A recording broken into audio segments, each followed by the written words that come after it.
Party ఉదారంగా వ్యవహరించిందనేదే ఇప్పటిదాకా మనం చూస్తూ ఉన్నటువంటి మరి సందర్భం. కానీ చాలాసార్లు ఆయనకు ఇచ్చినటువంటి ఆ అవకాశాన్ని చాలా రోజులుగా చాలా సంవత్సరాలుగా ఆయనకి ఇచ్చినటువంటి అవకాశాన్ని ఎక్కడా కూడా మళ్ళీ తిరిగి ఆయన ఒకవేళ ఏదైనా పొరపాటు జరిగింది, కోల్పోయాను పార్టీ అభిమానాన్ని అనేటటువంటి ఉద్దేశంతో మళ్ళీ తిరిగి ఆయన వెనక్కి తీసుకోవటం అనేది జరగలేదు. ఆ రకంగా మరి దుడుసుగా ముందుకే పోయాడు తప్ప మరి వెనక్కి రావటం అనేది జరగలేదు.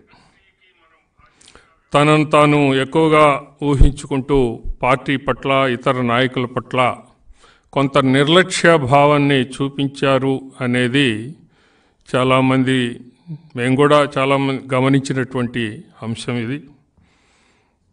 అలాగనే నిన్న చెప్తూ ఆయన అంటున్నారు, నేను బస్సులన్నీ అమ్ముకున్నాను, దాదాపు నేను అమ్ముకున్నటువంటివి రోజు చూస్తే ఆస్తులు 2,000 కోట్ల రూపాయలు పలుకుతాయి ఇప్పుడు అనేటటువంటిది. ఇవన్నీ కూడా మరి ఏ మేరకు ఎవరి కారణంగా అమ్ముకున్నారు అనేటటువంటిది అది వివరం అనేది కరెక్ట్గా ఆయన చెప్పలేదు అనేది మనం చూసాం. అలాగే 10 ఏళ్ల పాటు గౌరవప్రదమైన లోక్సభ సభ్యత్వాన్ని చంద్రబాబు గారు కల్పిస్తే ఇప్పుడు ఆయన ఒక అవకాశవాదంతో ఒక అరాచక వ్యక్తి దగ్గరికి వెళ్ళిపోయారు. అంటే అరాచకవాది అవకాశవాది కలిస్తే అది ఎలా ఉంటుంది అనే దానికి మరి మన అందరం కూడా ఆలోచన చేయవచ్చు. స్థానిక నాయకత్వం సమన్వయం కుదరలేదు ఆయనకి.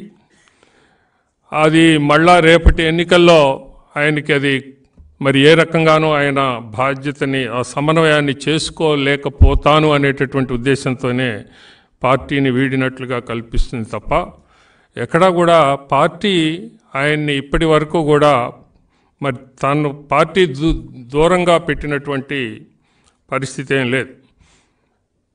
ఎప్పుడు మనం చూసినా చంద్రబాబు గారు ఏ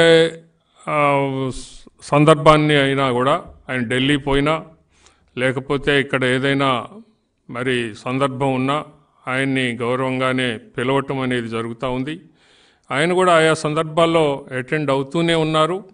కానీ మళ్ళీ బయటికి వెళ్ళి మరొక రకంగా ప్రవర్తిస్తూ ఉన్నటువంటిది పార్టీ గమనించే మరి ఏమైనా సరే దీన్ని మనం ఏ రకంగా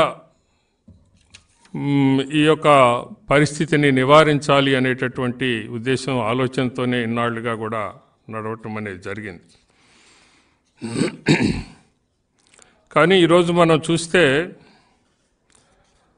జగన్మోహన్ రెడ్డి దగ్గరికి ఆయన ముందుగానే మరి ఒక అండర్స్టాండింగ్తో వచ్చి పోయినట్లుగానే మనం భావించాల్సినటువంటి మరి పరిస్థితి కనపడతా ఉంది. ఇలాంటి వాళ్ళు తెలుగుదేశం పార్టీని వీడిపోయినందువలన మంచే జరుగుతుంది కానీ ఎలాంటి చెడు జరగదు అనేది మనందరికీ తెలుసది. చాలామంది ఆయనతో పాటు ఉన్నవాళ్ళు